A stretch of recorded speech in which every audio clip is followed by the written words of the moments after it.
गंगा सिर्फ नाम की राष्ट्रीय नदी न रहे, अविरल रहे और निर्मल हो जाए, इसी विचार के साथ दिल्ली में जुटे साधु संत, पर्यावरणविद, वैज्ञानिक, टेक्नोक्रेट और गैर सरकारी संगठनों के लोग।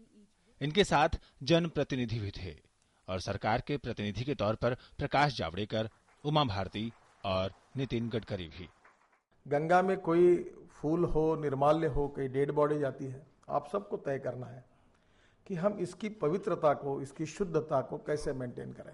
हम गंगा के पानी का उपयोग करके इन गांवों को पीने के पानी की समस्या को भी सुलझाएंगे और उस गांवों के कारण जो पानी प्रदूषित होता है उसके लिए भी गांव-गांव को लेकर कुछ योजनाएं बनानी पड़ेगी ताकि किसी प्रकार के पानी उसमें ना आए।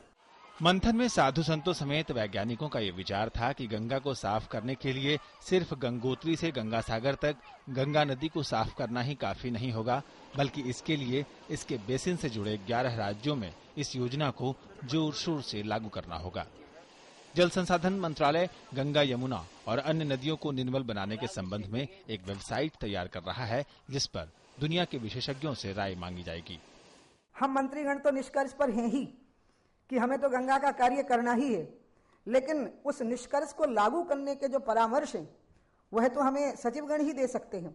उसके पहले हम चाहते थे कि पर्यावरणविदों का, संत समाज का, और जब हमने संत समाज के शब्द का मैं प्रयोग करती हूँ तो मैं हिंदू समाज के, संत समाज के लिए तो कहती ही हूँ, मैं सभी संतों के लिए कह रही हूँ।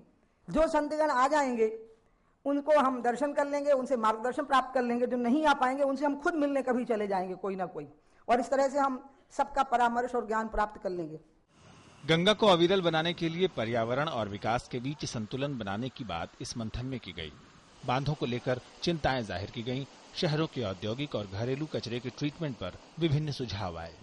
जाहिर है, सरकार ने गंगा के सफाई के मसले पर विभिन्न तबकों को एक मंच पर ला बिठाने में कामयाबी हासिल की है, लेकिन असली चुनौती तो इसे जन आंदोलन में बदलने और अंततः गंगा को साफ करने की है।